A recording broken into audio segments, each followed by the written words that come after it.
손 내밀면서 하나님께서 당신을 통해 메마른 땅에 샘물 나게 하시니 가난한 영혼 목마른 영혼 당신을 통해 주 사랑 알기 원하네. 아이 정말 늘 고백하는 얘기지만 이 찬양을 부를 때마다 가슴이 뜨거워지는 이유가 무엇일까요? 짧지만 여러분 길다고 뭐 많이 한다고 오래 한다고 좋은 게 아니더라고요. 짧지만 임팩트가 있을 때 하나님께서 당신을 통해 무엇인가 이루시고자 한다는 것. 참 여러분 놀랍지 않습니까? 우리가 무엇이라 할 때 당신을 통해 샘물 터져나오게 하신다는 것. 여러분 우리는 그러한 존재입니다. 아무것도 아닌 존재가 아니에요. 여러분 스스로 자기를 비하시키지 말기를 바랍니다. 우리는 하나님의 거룩한 백성임과 동시에 하나님의 거룩한 자녀요, 또 하나님의 일을 이루하여서 부르심을 받은 저와 여러분이 되는 줄로 믿습니다. 그래요. 때로 겉모습적인 또 육적인 우리들의 모습을 보고 나 자신을 봐도 실망할 때가 많이 있습니다. 사실입니다. 그러나 여러분 영의 눈으로 바라보시기를 바랍니다. 영의 눈으로 바라보시면 여러분 하나님이 주신 그 크신 은혜. 제가요 지난 한 주간 수요일까지 우리 참 워싱턴주의 레이쉘라는 참 아주 아름다운 곳이, 아까 여러분들 잠시 사진을 봤지만 또 거기 갔다 왔고, 또 우리 저 세노세에 친척네 집에 방문하면서 또 보니까요, 또 거기에 또 우리 귀한 또 예배의 손길이 있어가지고 저 그랜드 캐년하고 라스베가스 이렇게 들렸다 오는데요. 여러분 오늘 좀 덥습니까? 라스베가스 밤 10시 그 길가 있죠? 온도가 몇 도인지 아세요? 제가 일부러 체크를 했어요. 101도. 밤 10시에 온도가 101도. 낮에는 평균 105도에서 109도에서 왔다 갔다. 여러분 이 비행기에서 이렇게 내려다보니까요, 그쪽 지역은요 전부 색깔이 노래예요. 노래. 전부 다 이렇게 전체적인 색깔이 노래예요. 어떤 노란색이에요? 뭐 황토 색깔 있잖아요. 황토 색깔. 그 나무가 하나도 없고 산은 있는데 이 굽이는 있는데 그린 색깔은 하나도 없고, 야, 그 노란색보다가요, 제가 어저께 시애틀 이렇게 오면서 시애틀 오레곤부터 쫙 시애틀 쪽으로 딱 오는데 색깔이 어때요? 에버그린 스테이트. 그 말이 딱 맞더라고요. 그 말이. 어쩜 그렇게 녹색이에요? 어쩜 그렇게 푸르러요? 그러니까 평균 한여름에도요 20-30도 차이 나는 거야. 저 밑에 하고 보니까. 근데 거기뿐만이 아니고요, 라스베가스 한 3시간 정도 떨어진 그랜드 캐년 이 웨스트림, 그랜드 캐년 한 넓다 보니까 뭐 노스림도 있고 뭐 사우스림도 있고 하는데 가장 가까운 곳이 웨스트림이더라고요. 라스베가스 한 3시간 정도 자동차로 떨어져 있는데, 참 여러분 이번에 참 아이들이 함께 했으면 얼마나 좋았을까, 그런 마음이 아쉬움이 있더라고요. 1500m 정도, 저 바다 콜로라도 강까지 1500m 정도, 1.5km 정도 되는 그 높이에서 바라다보는데요, 콜로라도 강에서부터 지상까지요 기후대가 3가지 기후대가 있대요. 얼마나. 그러니까 우리가 서 있는 그 전방대 쪽에는요 비가 좀 시원하더라고요. 그 아리조나 사막인데도 불구하고. 근데 그 층층 굽이 그것을 보고도 하나님이 계시다는 것을 느끼지 못한다면 인간이 만들었을까요? 그 널따란 광야를, 그 널따란 대지를, 그 협곡을 인간이 만들었을까요? 여러분 그 보는 순간에요 육적인 눈뿐만이 아니라 영적인 눈으로 바라보게 되어지더라고요. 아, 과연 하나님이시구나. 아, 과연 하나님이 살아계시구나. 그 그 협곡들을 보는데 하나님 살아계시고, 그리고 하나님 계시구나, 하나님이 만드셨구나, 하나님이 창조하셨구나. 여러분, 우리는 자연환경을 통해서도, 이 세상 만물을 통해서도 하나님을 바라볼 줄 알아야 하는 그러한 하나님의 자녀가 되는 줄로 믿습니다. 하나님이 계시구나. 우리의 삶 가운데 중요한 것이 무엇입니까? 여러분, 이 땅을 살아가면서 중요한 것이 뭐예요? 그냥 잘 먹고 잘 살고 일하고 하는데 목적이 있습니까? 아니에요. 예, 삶의 시간 속에서 우리가 체험해서 뭐냐면 하나님 살아계신 것, 하나님이 인도하셨다는 것, 하나님이 지금도 움직이신다는 것. 그래서 오늘 말씀의 제목, 아니요, 이 신명기서의 전체 한마디로 제목이 뭐냐면요, 오늘 그 18절 초반부의 말씀이에요. 내 하나님 여호와를 기억하라. 할렐루야. 하나님을 기억하라는 것입니다. 애굽 땅에서 인도해야 된 분이 누구냐? 그 광야에서 먹이신 분이, 입히신 분이, 불기둥 구름기둥으로 인도하신 분이 누구냐? 이것을 기억하라는 것입니다. 여러분, 시편 150편이 있잖아요. 저는 시편 150편의 핵심 주제라고 한다면 시편 103편 2절 말씀이에요. 거기에 보면 내 영혼아 여호와를 찬양하고 내 하나님의 은택을 잊지 말지어다. 할렐루야. 시편, 여러분, 시편은 시로 하나님을 노래하는 것이죠. 그래서 이 정말 주제 속구라고 한다면 시편 103편 2절이에요. 내 하나님 여호와를 찬양하라. 그리고 내게 주신 하나님의 은택을 잊지 말라. 이것이 하나님의 말씀의 시편 성경의 주제입니다. 오늘 신명기서도 마찬가지예요. 애굽 땅에서부터 종되었던 애굽 땅에서부터 인도해 내신 분 누구인가? 광야에서 만나 배출하기를 인도하신 분 누구인가? 불기둥 구름기둥을 인도하신 분 누구인가? 홍해바다를 가르신 분 누구인가? 적들이 침투했을 때에 그 적들을 막아주시고 전쟁에서 승리케 하신 분이 누구신가? 우리 걔네 적응은 어떻습니까? 우리를 대한민국 땅에서 태어나게 하시고 또 때가 되면 주님을 만나게 하시고 또 그 넓디 넓은 태평양 바닷가를 건너와서 이곳에, 그것도 50개 주 중에 가장 좋은 도시 5손가락 안에 드는 이곳에서 정착해 하시고 먹여주시고 입혀주시고 살게 해주시고 자녀들을 교육시켜 주시고 여러분의 직장 사업 인도하여 주시고 또 오늘날 이렇게 하나님의 교회를 세우신 분 누구인가? 이것을 기억하는 것. 여러분, 우리의 삶에 또 마땅히 은혜를 받은 저희들이 기억해야 될 본분이 되는 줄로 믿습니다. 하나님을 기억하라. 하나님을 기억하라. 그래서 오늘 이 신명기서의 이 핵심 주제의 말씀을 통해서 하나님을 기억하는 삶을 살아가려면 우리가 어떠한 모습을 갖추어야 되는가? 하나님을 기억하고 하나님을 생각하고 하나님을 바라보는 것이 우리 삶의 본분인데 어떻게 해야 하나님을 늘 기억하는 삶을 살아갈 수가 있는지 오늘 말씀 속에서 그 비밀을 찾아보고자 합니다. 첫 번째, 하나님을 기억하려면 다 같이 시작! 교만을 벗어버려야 한다. 여러분, 하나님을 기억한다는 것은요, 하나님을 바라본다는 것인데요, 하나님을 바라보고 하나님을 기억하려면 첫 번째, 우리의 삶 가운데에 교만을 벗어버려야 돼요. 여러분, 교만이 뭐예요? 그렇다면 교만이 무엇입니까? 하나님을 바라보지 않는 것입니다. 하나님을 기억하지 않는 것입니다. 그래서 그냥 내 힘, 내 능, 내 뜻대로 살아가는 것 같이 착각하는 것, 이것이 바로 교만이에요. 여러분, 오늘 말씀 14절 초반절에 한번 봅시다. 시작! 두렵건대 내 마음이 교만하여 내 하나님 여호와를,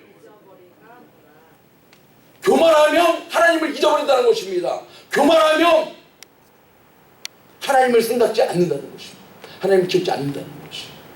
그러므로 여러분, 우리의 삶 가운데 하나님을 다 기억하고 하나님의 은혜를 찬양하고 하나님이 지금까지 나를 도우셨고 앞으로 도우실 것이라고 고백하려면 먼저 우리의 삶 가운데, 우리의 모습 가운데 교만을 벗어버려야 합니다. 나는 하나님만 의지합니다.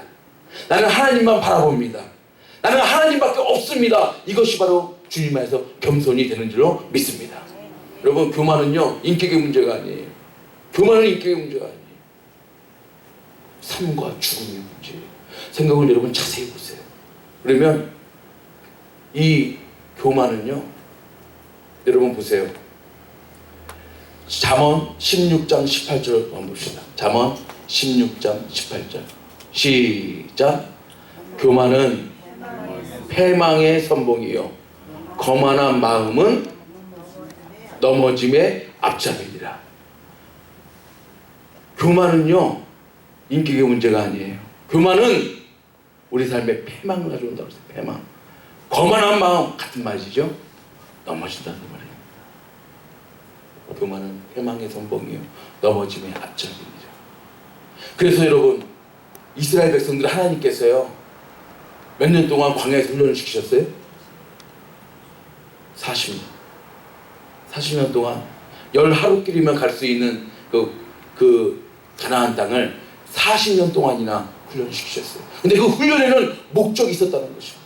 그 목적을요 오늘 신명기 8장 초반부에 가장, 오늘 본문은 아니지만 2절에 보시면 내 하나님 여호와께서 이 40년 동안에도록 광야의 길을 걷게 하신 것을 기억하라. 뭐라고요? 시작. 이는 너를, 하나님이 11일이면 갈 수 있는 그 가나안 여정을 40년 동안이나 그들을 광야 학교에 보내신 이유가 있었다는 것입니다. 그 광야 학교의 첫 번째 목적이 무엇이냐? 그들을 낮추시기 위하였습니다. 참 이게 참 중요해요. 우리의 삶 가운데 교만을 벗어버리고 겸손함으로 나의 삶의 인도자, 나의 삶의 주관자, 나의 삶의 통치자는 하나님, 당신 한 분밖에 없습니다. 이 훈련 시키시려고 때로 우리들을 광야 학교로 보내신다는 것입니다. 여러분 꼭 기억할 수 있기를 바랍니다. 여러분 또 잠언 성경에 보면 자꾸만 그 말씀을, 잠언 15장에 보시면요 다 같이 한번 읽겠습니다. 시작. 여호와는 교만한 자의 집을 허시며 과부의 지게를 정하십니다. 여기 보시면 여호와는 어떤 집을 하신다고요? 그러므로 우리 가정에 필요한 것이 무엇입니까? 여러분, 하나님이 세워주시는 가정, 겸손한 가정이 되는 줄로 믿습니다. 하나님이 세우시는 가정, 하나님만 바라보는, 하나님만 의지하는 그러한 가정 하나님께서 세워주실 줄 믿습니다. 여러분의 가정이 평안하기를, 여러분의 가정이 형통하기를, 여러분의 가정이 하나님의 은혜를 받기를 원하십니까? 겸손하십시오. 주 앞에 낮추십시오. 주님의 뜻을 무엇보다도 최우선으로 삼고 나아가십시오. 그러면 하나님께서 세워주실 줄로 믿습니다. 여러분, 하나님께서 세워주셔야 돼요. 10편 110편에 보니까 우리가 일찍이 일어나고 늦게 누운다고 했어요. 지금 성실하고 근면한다고 해서 우리 가정이 세워진다는 것이 아니에요. 하나님께서 파수꾼을 세워주실 때 그때 우리 가정이 든든하게 세워진다는 것입니다. 하나님께서 우리 가정을 세워주시려면 우리는 주 앞에서 낮추어야 합니다. 그리고 주님만을 바라보고 주님이 우리 집의 주인이 되십니다 라는 고백을 날마다 올려드려야 할 줄로 믿습니다. 여러분, 우리는 은혜로 살아가잖아요. 근데 하나님이신 더 크신 은혜를 바라보려, 크신 은혜를 부여잡고 살아가려면 겸손해야 됩니다. 그러니까 겸손한 자에게 은혜를 주신다. 어디에 나와 있어요? 야고보 성경에 나와 있잖아요. 그러나 더욱 큰 은혜, 여러분 보세요. 은혜는 은혜인데 그러나 더욱 큰 은혜를 주시나니 그러므로 일렀을 때 하나님이 시작. 교만한 자를 물리치시고 겸손한 자에게 은혜를 주신다. 은혜는 어떤 은혜요? 더욱 큰 은혜. 여러분, 우리는 하나님의 은혜로 하나님의 자녀, 하나님의 백성이 된 줄로 믿습니다. 그리고 우리는 지금도 그 하나님의 은혜로 살아가는 존재가 되는 줄로 믿습니다. 그런데 더욱 크신 하나님의 은혜 가운데에, 은혜의 바운더리 가운데 우리가 놓여지려면 교만한 자를 물리치시고 겸손한 자에게 은혜를 주시는 그 하나님 앞에 겸손하고 더욱더 낮아진 모습으로 나가야 되는 것입니다. 여러분, 우리 삶 가운데 겸손의 최고의 표현이 무엇일까요? 바로 하나님을 예배하는 것입니다. 하나님을 하나님의 것으로 인정하고, 또 내가 지금 드려야 될 시간이 하나님의 시간인지, 하나님께 드려야 될 시간인지 올바로 알고, 오늘도 이렇게 나와서 하나님, 당신 한 분밖에 없습니다. 하나님, 내 인생의 주인이십니다. 내 가정의 주인이십니다. 우리 교회의 주인이십니다. 그러면서 찬송과 감사와 영광으로 나아갈 때 하나님 우리에게 더욱더 크신 은혜로 채워주실 줄로 믿습니다. 특별히 여러분, 오늘 말씀 속에서요, 자, 한번 다시 한번 보니까, 우리가 언제 겸손해야 되는가? 특별히 늘 겸손해야 되겠지만 특별히 언제 겸손해야 되는가? 오늘 12절 13절이요, 그 시점을 분명하게 얘기하고 있어요. 여러분, 14절에서 낮추라 말씀하셨잖아요. 언제? 바로 위에 있는 12절 13절을 보니까, 네가 먹어서 어떻게 하고요? 배부를 때, 아름다운 집을 짓고 어떻게 할 때? 거하게 될 때, 또 내 우양이 번성할 때, 내 은금이 증식되며 내 소유가 풍부하게 될 때에 14절을 뭐라고요? 하나님을 기억하고 그 앞에서 낮추라, 그 말입니다. 여러분, 잘 기억해야 돼요. 언제 특별히 겸손해야 된다고요?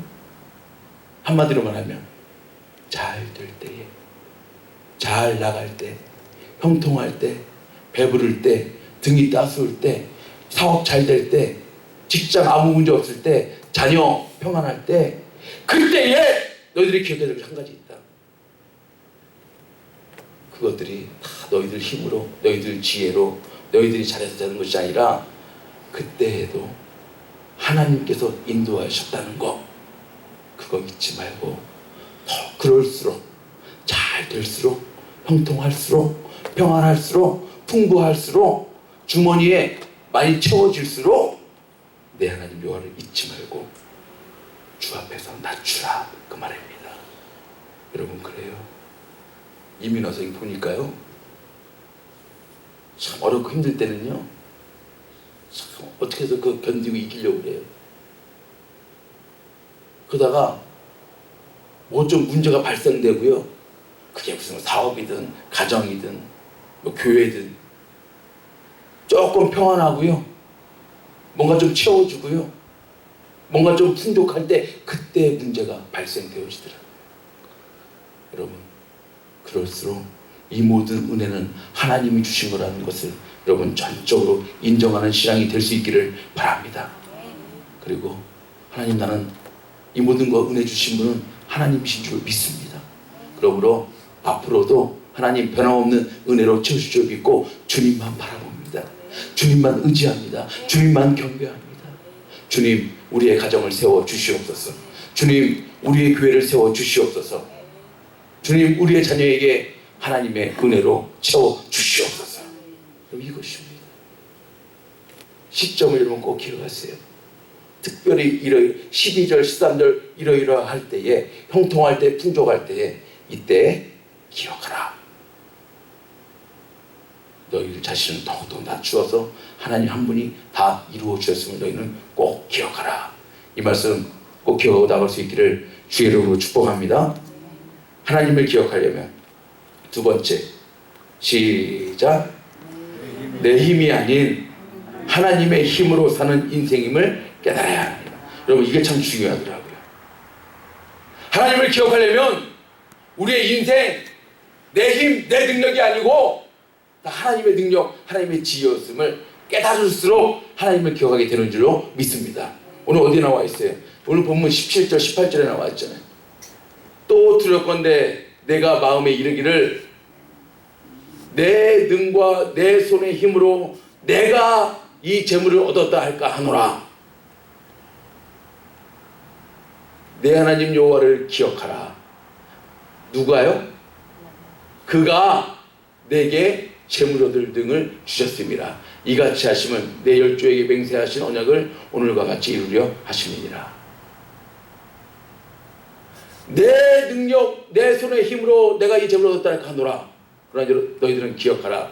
하나님 그분이 너에게, 우리에게 재물 얻을 능을 주셨음을 기억하라. 그러므로 우리가 살아가는 것은 내 힘이 아니라는 것이죠. 내 능력이 아니라는 것이죠. 내가 똑똑해서 그런 것이 아니라는 것이죠. 내가 성실히 일해서 재물을 취했다는 것이 아니라는 것이죠. 여러분, 성실하게 일하고도요, 근면하고도요, 제가 먼저 여러분을 말씀드렸잖아요. 저 서울대학교 옆에 가보면 신림동이라고 하는 곳에 그 고시촌이에요. 대략 20, 30대 그 청년들이요, 한 10만 명이 그 고시촌에서요, 그 쪽방을 이루면서, 무슨 고시원부터 시작해서 쪽방을 이루면서요, 어떤 친구는 언젠가 보면 제가 그 다큐멘터리 3일 보니까 20대 대부분을 거기다 보냈어. 한 10년을 어떤 고시를 하는데 패스를 하려고 노력을 하는데요, 구수 10수를 해. 구수 10, 뭐 재수 3수는 기본이고 구수 10수를 해. 보니까 한 10년 이상을 그 젊음을 다 포기하고 그 고시 하나 패스하게 뭐 경찰 공무원 무슨 많이 있더라고. 뭐 법무 공무원 여러분 아시는데 뭐 외무고시 무슨 고시 각종 고시에 패스하기 위해서요, 젊음을 다 포기하고 놀고 싶은 거, 먹고 싶은 거, 즐기고 싶은 거 다 포기하고 10년 이상을 투자해도 그 중에 자기의 뜻을 따라서 나가는 친구가요 3%도 안 됩니다. 3%. 그 젊은 친구들 중에, 그 수많은 친구들 중에 3%도 안 됩니다. 그들이 노력 안 했습니까? 애 안 썼습니까? 성실하지 않았습니까? 근면하지 않았습니까? 최선을 다하지 않았습니까? 아니에요. 대략 보니까요, 최선을 다했어. 아니, 자기의 젊음을 포기할 정도로 최선을 다했어. 세상 이치를 봐도 그렇더라고요. 여러분, 우리가 여기 와서 이렇게 살아가는 거 여러분의 힘이었습니까? 여러분의 능력이었습니까? 여러분이 성실해서 그랬습니까? 최선을 다해서 그랬습니까? 하나님께서 재물 얻을 능을 주셨음을 기억하라. 그러므로 너희들의 힘이 아니라, 너희들의 능력이 아니라 하나님의 힘으로 사는 인생임을 여러분 꼭 기억할 수 있기를 주의 이름으로 축복합니다. 그래서 다윗이요, 역대상 29장에 보니까 그 헌당식, 아들 솔로몬 왕으로부터 헌당식 하면서 고백한 내용이 있잖아요. 역대상 29장에 보니까 다 같이 중요합니다. 시작. 부와 귀가 주께로 말미암고 또 주는 만유의 주자가 되사 손에 권세와 능력이 있사오니 모든 자를 크게 하심과 강하게 하심이 어디예요? 우리의 손이 아니라는 겁니다. 부와 귀가 크고 강하게 하심이 다 하나님의 손에 있음을 인정하라. 그러므로 너희들의 인생, 너희들의 힘으로 살아가는 것이 아니라 하나님의 힘으로 살아가는 인생임을 꼭 기억하라는 거예요. 그래서 여러분 시편성경에 보면 다윗이 많은 고백들이 있는데, 저는 시편 18편에 우리 찬양에도 많이 나와 있지만 시편 18편 1절에 아주 저는 대표적입니다. 시작. 나의 힘이 되신 여호와여, 내가 주를 사랑하리다. 할렐루야. 오늘 이 다윗의 고백이 우리의 고백이 되어야 할 줄로 믿습니다. 다윗은 알았어요. 그 어렸을 적 목동 일을 하면서요, 사자의 밥이 되지 않고 그 우리의 그 짐승들의 밥이 되지 않았던 것은 하나님이 나의 목자가 되어주셨고 나의 힘이 되어주셨다는 것을 다윗은 안 거예요. 그 덩치 큰 골리앗을 무너뜨리고 쓰러뜨리는 것도 내가 하면 할 수 없지만 하나님이 내가 여호와의 이름으로 달려나갈 때 나의 물맷돌을 사용하셔서 저를 물리칠 수 있음을 그런 믿음의 눈으로 바라본 줄로 믿습니다. 이것은 그가 말한 것처럼 여러분, 다윗이 물맷돌을 잘 던져서 골리앗을 이겼을까요? 물맷돌 잘 던지는 사람이 다윗 한 사람밖에 없었을까요? 아니에요. 하나님이 하게 하신 줄로 믿습니다. 하나님이 하게 하신. 나는 힘이 없고 나는 부족하고 나는 아무것도 아니지만 하나님 나와 함께 하시면 나의 힘이 되신 여호와께서 나와 함께 하시면 나는 승리할 수 있습니다. 여러분, 이 신앙과 이 믿음으로 달려나갈 수 있길 바랍니다. 나는 할 수 없어요. 나는 부족해요. 그러나 하나님은 크고 위대하시고 강하십니다. 그 하나님 오늘도 내 곁에서 나의 힘, my strength, 나의 힘, 나의 능력 되어 주실 줄로 믿습니다. 그래서 여러분, 우리가 모든 것을 할 수 있는 것은요, 하나님 안에서 할 수 있는 거예요. 그래서 빌립보서 4장 13절 그 유명한 말씀, 시작. 내게 능력 주시는 자 안에서 내가 모든 것을 할 수 있느니라. 할렐루야. 그래요. 내가 하는 게 아니죠. 내게 능력 주시는 자 안에서. 그러면 풍부해도 궁핍해도, 그렇죠? 슈퍼맨 같은 능력이 아니라고 그랬죠? 풍부해도 궁핍해도, 가졌을 때도 없을 때도, 기쁠 때도 슬플 때도 하나님이 주시는 만족함으로 모든 것을 할 수 있는 그런 능력의 크리스찬 되는 줄로 믿습니다. 세 번째입니다. 여호와를, 하나님을 기억하려면 시작. 말씀 순종이 그분을 기억하는 핵심입니다. 할렐루야. 그러면 하나님의 힘으로 살아가려면 어떻게 해야 되는가? 하나님의 힘을 덧입으려면 어떻게 해야 되는가? 그 키포인트는요, 말씀 순종에 있다는 거예요. 꼭 기억하세요. 어디에 나와 있어요? 제 말이 아니죠. 신명기 8장 11절이죠. 시작. 내가 오늘날 내게 명하는 여호와의 명령과 법도와 규례를 지키지 아니하고 내 하나님 여호와를 잊어버리게 되지 않도록 삼갈지어다. 반대로 말하면 하나님을 기억하려면 우리가 우리 삶 속에 무엇이 된다는 거예요? 하나님의 명령과 법도와 규례를 지키는 삶을 살아갈 때에 하나님을 기억하는 삶을 살아간다는 거예요. 여러분, 주님을 사랑하십니까? 하나님을 사랑하십니까? 사람도요, 사랑하는 사람의 말을 듣게끔 되어 있더라고요. 정말 망나니 같은 깍두기들도요, 사랑하는 여자 그 말이라면 다 듣더라고요. 그 험한 사람들도. 여러분, 정말 우리가 하나님을 사랑한다는 증거가 무엇일까요? 하나님의 말씀을 귀하게 여기는 것입니다. 이것이 하나님을 사랑하는 증거예요. 하나님을 사랑하게 될 때에 하나님을 기억하는 삶을 살아가는 줄 믿습니다.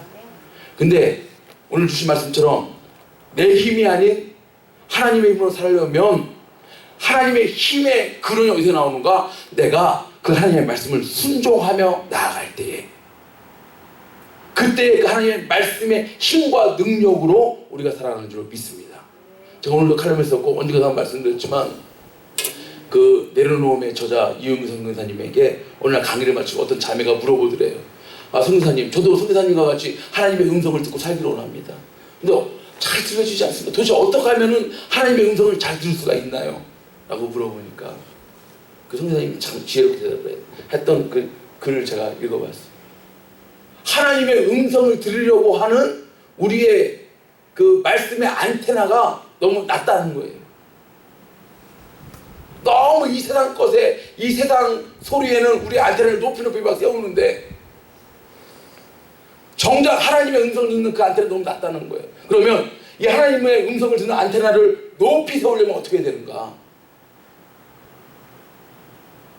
주님, 말씀하십시오. 종이 듣고 순종하겠습니다 라고 하는, 순종하는 마음이 크면 클수록 우리의 하나님의 말씀을 듣는 안테나가 높이 세워진다는 것이죠. 그래요. 안테나가 제대로 안 세워지면은요, 제가 언젠가 이 자동차 이렇게 세차입니까? 세차 그 카워시 이게 자동 세차 있잖아요. 그때 그 안테나를 이렇게 살짝 풀고 세차하는데요, 전파 하나도 안 잡히더라. 세차 끝나고 안테나 다시 한번 딱 세우니까, 꼽아가지고 세우니까 아주 깨끗하게 선명하게 되더라고요. 여러분, 하나님의 음성을 들을 때 순종하는 마음의 자세를 가지고, 순종하려는 태도를 가지고 들을 수 있기를 주의 이름으로 축복합니다. 그런데 많은 사람들이 그리스도인이라고 하면서 많은 사람들이 하나님의 음성이 왜 안 들려오는가? 자꾸 내가 하나님의 말씀을 판단하려고 한다는 거예요.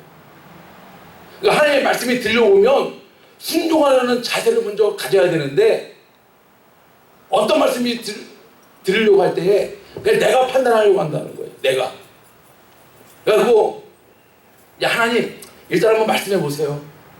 아니, 말씀 주세요. 제가 한번 들어보고 따라도 될 것인지 말아야 될 것인지 따를만 한지 내가 판단해서 내가 결정할게. 이러한 자세로 하나님의 말씀을 듣는다는 거예요. 여러분, 하나님의 말씀이 들려오는 것이 축복이 되는 줄 믿습니다.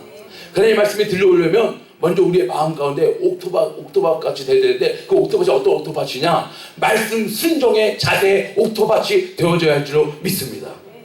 하나님 말씀하십시오. 무슨 말씀이시든지 제가 듣고 순종하겠습니다. 제가 따라가겠습니다. 여러분, 이 훈련이 있어야 할 줄로 믿습니다. 이 훈련의 자세가 있어야 돼요. 그래야 하나님을 잊지 않고 하나님 우리의 삶 가운데 하나님을 나의 왕으로 주를 인정하고 기억하고 나아가는 삶을 살아가게 되는 줄로 믿습니다. 순종의 자세. 정 목사님 설교 잘하나 못하나. 여러분, 어디 부흥회 같은 데 가면은 꼭 그러시면, 저 강사 설교 잘하나 못하나 한번 가서 한번 보자. 그게 아니에요. 말씀은 요즘 인터넷 시대에 홍수같이 밀려들고 있습니다. 말씀이 부족해서 말씀의 형통함을 못 누리는 게 아니에요. 말씀이 부족해서 말씀의 은혜를 못 누리는 게 아니에요. 내가 새로워져야 됩니다. 내가 바뀌어져야 됩니다. 나의 마음의 밭이 옥토밭으로 바뀌어져야 됩니다. 그러할 때 무슨 말씀이 떨어지든, 그것이 축복의 말씀이든 나를 고치는 말씀이든 나를 찌르는 말씀이든 나를 책망하는 말씀이든 간에 하나님의 말씀대로 우리가 말씀의 형통함을 드리고 그 말씀을 따라 하나님을 늘 기억하는 삶을 살아가게 되는 줄로 믿습니다. 신명기 8장 20절 여러분 분명히 얘기했어요. 여호와께서 너희 앞에서 멸망시키신 민족들까지 너희도 멸망하리니. 나라도 멸망하는 것이 그 이유가 무엇이라고요? 시작. 이는 너희가 너희 하나님 여호와의 소리를 청종치 듣고 순종치 아니함이니라. 나라의 멸망도요 원인이 있다라는 거예요. 하나님의 여호와의 말씀을 듣지도 않고 순종하려고 하지도 않을 때 나라도 멸망한다는 것입니다. 그래서 모세 시대가 끝나고 여호수아 시대가 시작되실 때요, 그 두려운 우리 여호수아의 마음 가운데 하나님이 정말 힘이 되어주는 말씀을 주셨잖아요. 1장 8절, 여호수아 1장 8절의 말씀이잖아요. 여호수아 1장 8절 다음 말씀이에요. 시작. 이 율법책을 내 입에서 떠나지 말게 하며 주야로 그것을 묵상하여 그 가운데 기록한 대로 다 지켜 행하라. 그리하면 내 길이 평탄하게 될 것이라. 내가 형통하리라. 여러분, 우리의 삶이 평탄하고 형통하게 되는 가장 중요한 덕목이 무엇이라고요? 내가 되게 명한 하나님의 말씀을, 율법을 여러분 듣는 것에만 또 그치시면 안 됩니다. 듣고 다 지켜 행하라. 그럴 때 하나님 우리의 삶을 형통하게 인도하실 줄로 믿습니다. 평탄케 하실 줄로 믿습니다. 그래서 시편 1편 1절 2절에 보니까 복 있는 사람을 정의하고 있죠. 복 있는 사람은 악인의 길을 쫓지 아니하며 죄인의 길에 서지 아니하며 오만한 자리에 앉지 아니하고 오직 여호와의 율법을 즐거워하여 그 율법을 주야로 묵상하는 자로다. 할렐루야. 여러분 꼭 기억하세요. 복 있는 사람은 돈 많은 사람이 아니에요. 복 있는 사람은 많이 가진 사람이 아니에요. 복 있는 사람은 여호와의 말씀을, 하나님의 말씀을 날마다 아침 저녁으로 묵상하고 그 말씀의 힘과 능력에 따라 살아가는 사람, 이 사람이 복 있는 사람이 되는 줄로 믿습니다. 이 여름날 여러분의 삶이 복되는 삶 되어지기를 주의 이름으로 축복합니다. 그러려면 여러분 말씀 앞에 겸손하십시오. 말씀 앞에 순종하는 태도를 가지십시오. 그리고 말씀 따라 나아가면 하나님께서 평탄케 해주시고 형통케 해주시면 하나님이 되시는 줄로 믿습니다. 그래서 여러분 오늘 주신 말씀처럼 하나님을 기억하는 삶의 첫 번째 원리가 뭐라고요? 하나님을 기억하려면 겸손해야 돼요. 낮아져야 돼요. 낮추어야 돼요. 그럴 때 하나님을 기억하는 삶. 두 번째, 하나님을 기억하려면 우리들의 인생, 우리의 힘이 아니고 우리의 지혜가 아니고 하나님의 힘과 능력으로 되어지는 것. 내게 능을 주신 분도 하나님이신 것을 기억하는 것. 세 번째 뭐라고요? 예, 그분을 정말 기억한다고 한다면, 기억하고자 한다면 말씀 순종하는 태도를 가져라. 그럴 때 하나님께서 우리가 하나님을 늘 기억하고 주님도 우리를 기억하셔서 하나님의 복과 은혜로 인도하실 줄로 믿습니다.